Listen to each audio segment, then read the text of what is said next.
Ladies and gentlemen, boys and girls, beautiful people throughout the whole world, welcome to Day 9 Daily number 682, where we learn to be a better gamer. We're branded today. We've got a 9 shirt. Ooh! Oh, the sexy 9 looks oh so exquisite on this fine Tuesday, where we're going to be looking at a delightful hydralisk-based opener in Zerg vs. Protoss. That's right! I haven't done any swarm host openings yet. Protosses around the world rejoice. Observers around the world rejoice. And Zerg say, But I want to use it. I hear that it is Imba. And Imba I want to be. But don't worry, at some point in the near future, when I feel oh so motivated to do as such, I will be doing a swarm host focused Zerg vs. Protoss. Not today, though. Today's show is going to be focused on an interesting hydralisk-based opening, and there's 3 things I want you to notice throughout the show. For one, we're going to see this opening used flexibly against a variety of different openers. Ooh. 2, we're going to see the signals which so will utilize in order to switch up what he is doing in order to transition properly. Ooh. And then we will see the differences in the end game. So, opening that allows him to have the different transitions later, what he sees to make him switcheroo, and then what the switcheroo is. And because I know you like lists of 3s, but 2 lists of 3s don't make sense unless I use the other hand. Let's talk about the 3 things we're going to look at. The usual immortal sentry 2-base all-in style. We won't see it, but it's very, very easy to talk about, because it strikes at the 10-minute mark. That's right, the 10-minute mark. I'm not even rounding. This is not even an early arithmetic class in elementary school. No, it happens at 10 minutes. Even if your opponent moves at it like 9:15, he still gets to you at like 10 minutes. Don't worry, 10 minutes is the one we'll see. The second thing we're going to look at is, what if you do this hydralisk-based opening, and your opponent does some kind of gateway pressure, some sort of robo-focused, ground-based follow-up? What do you do? We'll see that. And last, but not least, because it's probably the most common of all, what do against a very air-heavy Protoss? That's right, we'll learn how this build holds immortal sentry all-ins, how it deals with gateway attacks, or I should say gateway-based follow-ups, ground-based follow-ups, as well as air.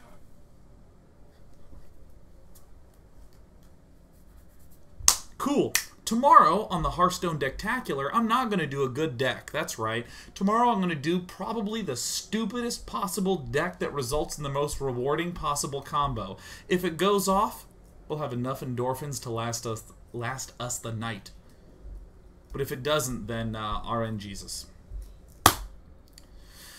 Thursday, we're going to be doing more StarCraft. Friday, I'm going to finish Tomb Raider, because that's one of the best games I've played in a long time. Monday, I'm pretty sure we're having Fun Day Monday, but there might be a little switch.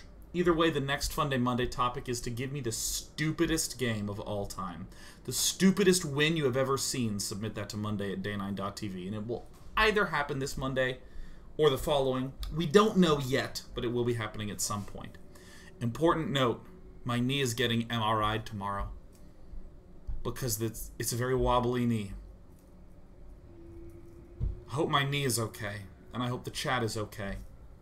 Either way, I'm in a 1v1 chat with Austin. 1v1. God, I play too many competitive games. I'm not having a one-on-one conversation. I'm having a 1v1 conversation. Maybe this is really what causes me to struggle on Valentine's Day, because I always think of it as a 1 versus 1. I'm gonna win on Valentine's Day! Etc. Here we go. Oh my god, look at this. I left a note. Welcome to the show. Nice. These games were taken from the GSL round of 32. So good. We got in the top left corner the world champion of 2013, soO's, one of the most creative, versatile Protosses in the world, and one of the most efficient. Down in the bottom right, we have allin. What do I want to look at part 1? I want to look at the opening stuffs. Now, This hydralisk-based build is not something that soO will do on every map. One of the key characteristics to it is general openness. Open spaces where hydralisks can flourish and surround. Tight chokes, we tend to see Zergs go for more of the swarm host-based play. So we would see that on a map like Yonsu. I haven't talked about the overall size of the map. I mean, it's a relatively small map, Daedalus Point. But again, it's very open. We see these passageways here are super open. There's more open space above and below the center area. Especially around thirds, it's very open. Now, I'll tell you right now that we're going to see a hydralisk-focused opening. But how everything arrives there is super important. Because really the point is, of today's show, we have a structure that will allow us to stay alive to a point, and once we are there, we need to make sure that we are responding appropriately. So everything we want to look at right now are the signals of staying alive.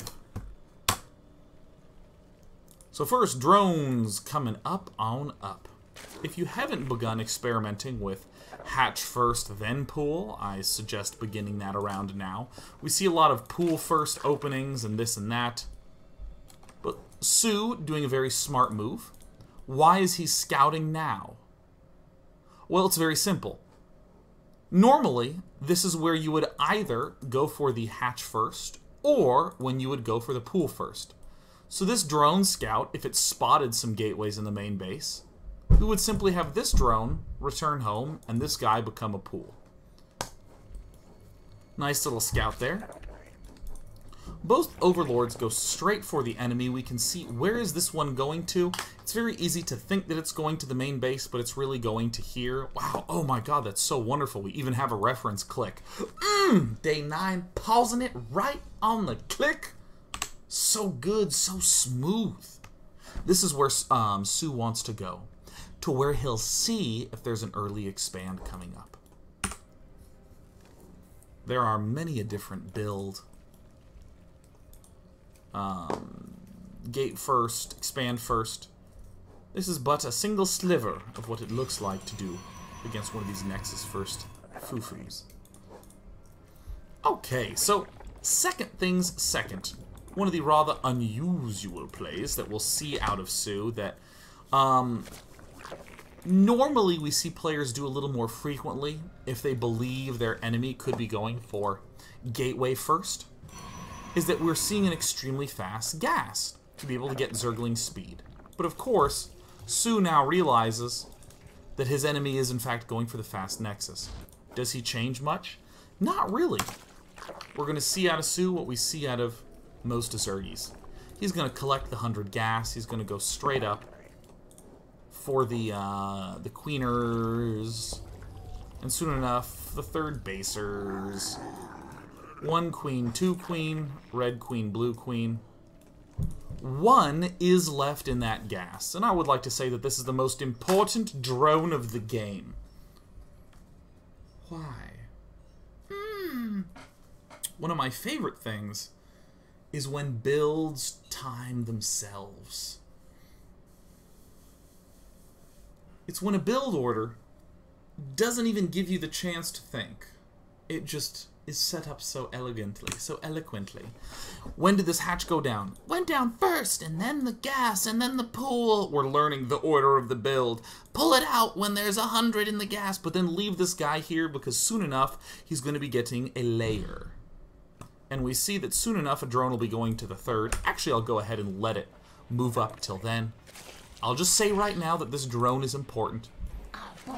And we'll also wind up seeing that soO is by no means going for this third base at blistering warp speed paces. It's a very gentle timing. He is not neglecting drones in any regard. He is going for the double larva inject on both hatches. 16 drones in the main base mining minerals. All the rest rallied to the expansion mining minerals. So good. I want to talk about the 10-minute mark. It's my favorite minute mark. Why? Why would the 10-minute mark be my favorite minute mark in this matchup? in this situation where we've seen an expansion from Protoss? Because we know what he's doing at the 10-minute mark. And until then, we don't know. We don't know. It's drama unfolding before our eyes. Is it air? What if he builds warp gates? No. What if I die to Robo? There's so many ways to die. Warp Prism getting into the main base and killing you. Ultra-fast Stargate tech. Doing some annoying Phoenix and Void Ray harassment. Immortal Sentry all-in. 4 Warp Gate early pressure. 7 Gate all-in. Blink plays.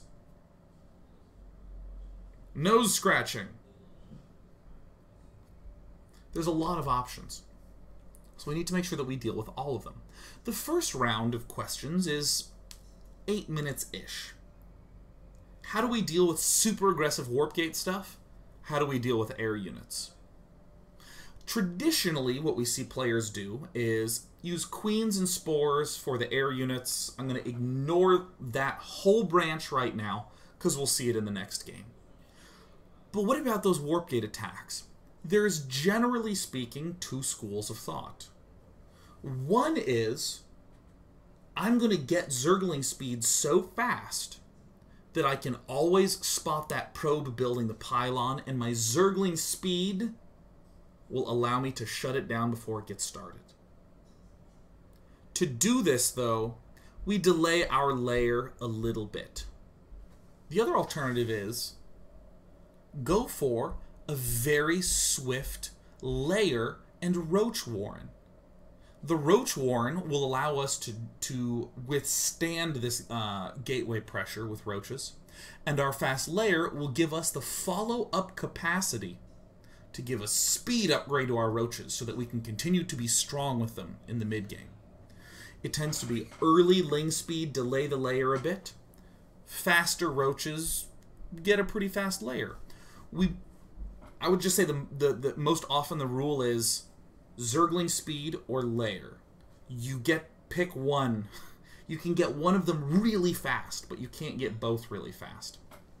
Not in this game. Not in this game at all. That is what makes me so excited to see this style.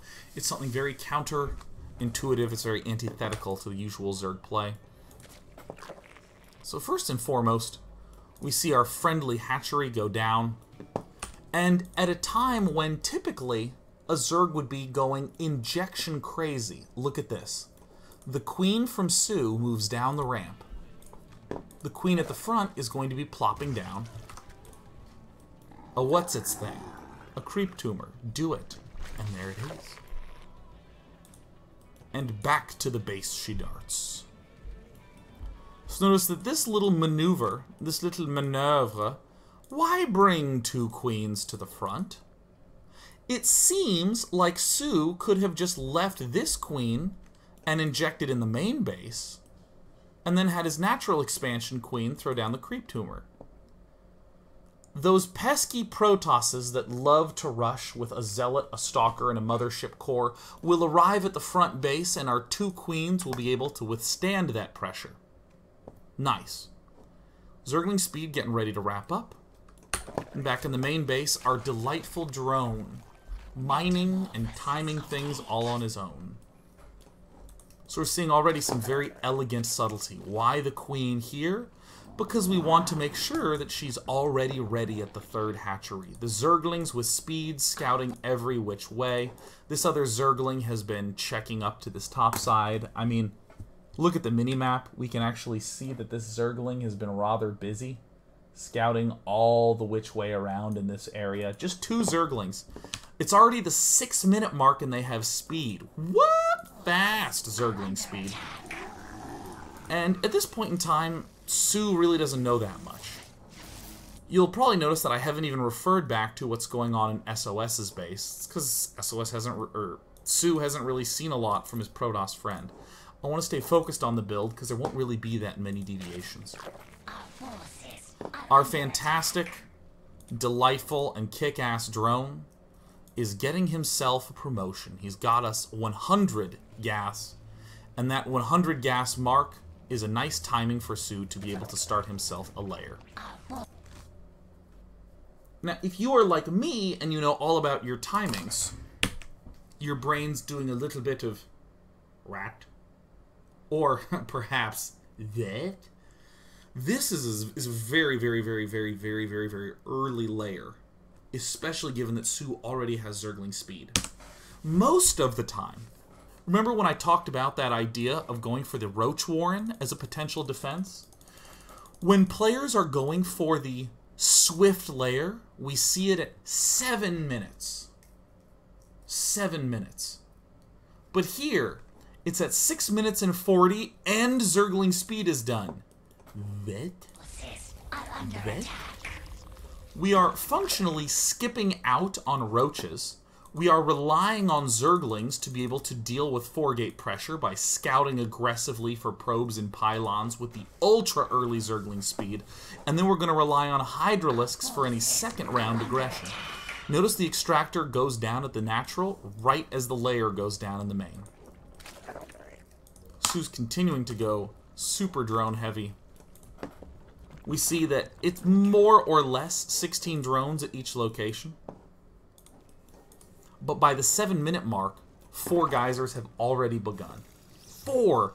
If you have never played Zerg, or if you don't think about timings, just trust me when I say that that's frickin' early. That's so damn early. That's just, you're gonna feel it with your economy. So a swift round of around 10 Zerglings just to deal with some support because, especially on a map like Daedalus Point, it's very difficult to maintain full map control. I mean, if you just look at the spaces, I mean, it's huge open space, huge open space, huge open space. I mean, everywhere is just big spaces all over the place. So it's pretty traditional to be afraid right now. As Zerg, it's pretty expected to be like, ugh, I don't feel so good. So even though soO is cutting a lot of corners, as we normally describe it, he's not cutting every corner in the book. At around 7:30, he still is building himself some extra Zerglings. Creep spread, wonderful. Adjoining these 2 bases together. How thrilling. And these speed Zerglings are providing a fantastic scoutable zone. There's much more of them, much easier to see what's going on. Hydralisk Den is popping down for soO, this ultra-fast Hydralisk Den. Now, at the 8-minute mark, this is where we get our first signal. Between 8 and 10 is where we're really going to be dictating what our next step is. So let's first look at what we're seeing at the 8-minute mark. Is there any warp gate pressure? No. Is there any Stargate? Has Overlord been shot down? Well, no. I actually like leaving an Overlord here because it's the fastest way to see something get shot down. I prefer that to running every Overlord back away. So maybe he's expanding? Oh, lovely, he's expanding. Fantastic. Cool. And then we see some Stalkers get built. These 10 Zerglings, these beautiful, heroic, critical 10 Zerglings. Previously when I described them, a mere minute ago when they were begun, I described them as a sort of safety mechanism.